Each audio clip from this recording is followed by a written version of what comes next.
Welcome to my journey through the Bible. So I want to talk a little bit about an offering. When we go to church, we throw money in the plate. It doesn't really matter whether it's a few quarters or a few 20s. God will provide for His church. He can allow a stranger to walk into your church and lay down an envelope full of $100 bills and then turn around and walk off and never be seen again. God will provide for His church. We, as members, have to realize that our church needs money to function. It needs money to pay the electric bill and the water bill, a phone bill, garbage, and there's more than one way to give an offering to God.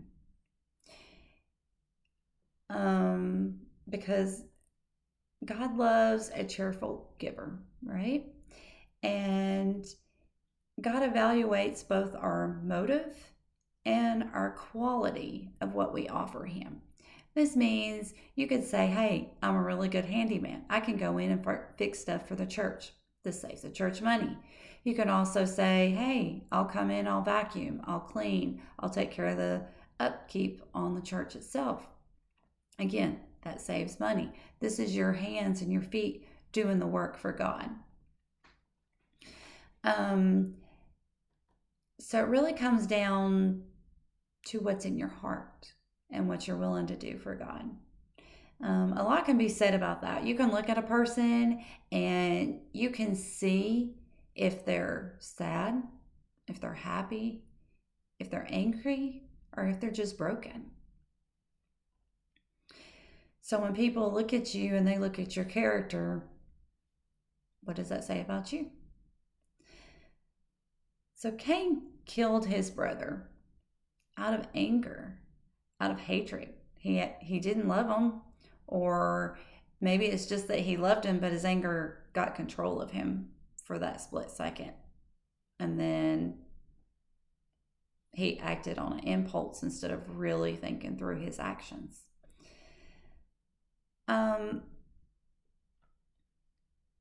What happens when you get upset at somebody? What happens when somebody points something out to you?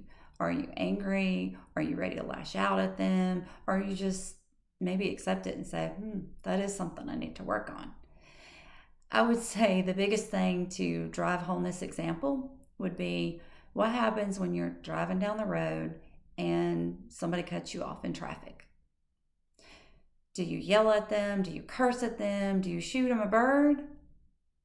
Or do you say a prayer and say, God, I hope that person gets where they need to go safely, because maybe they're running late.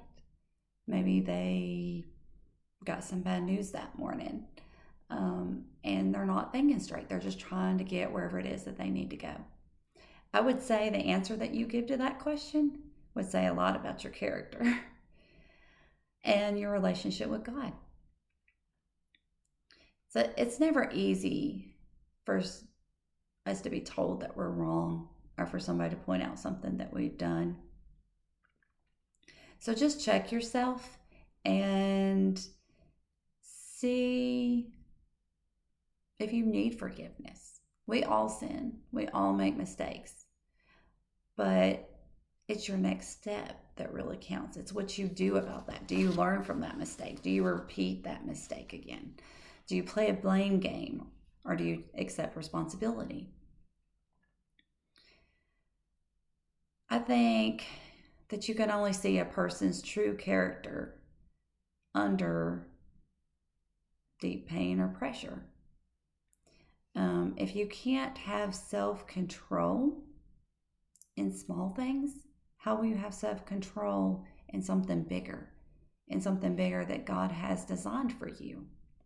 So sometimes we have those little tests along the way, and as we do good, then we tend to get something a little bigger that we can handle. And this helps us to grow spiritually, physically, and mentally. So self-control is very important. And I'd also say this probably brings us back to the question that I've heard before. Where did Cain get his wife? Now, I think there's a lot of debate on this answer. Some would say that Adam and Eve had multiple children, and maybe he went and married one of his sisters down the road. I would say that God is unlimitless. We can't put limits on God. We can't put him in a box. So who's to say that when God made Adam and Eve, he made mankind like multiple people at that time? Maybe he just chose Adam and Eve to put in the garden, and that's where he was going to bring his bloodline of Jesus Christ through there. That question is still up for debate. I would say the bottom line that we need to focus on is that Abel, once he was killed, Adam and Eve had Seth. And Seth, as we go through the generations, we will see that the Messiah came from his bloodline. If you want to get real technical about where we all came from, when it comes to the flood, everybody was destroyed and we came down through Noah's line. So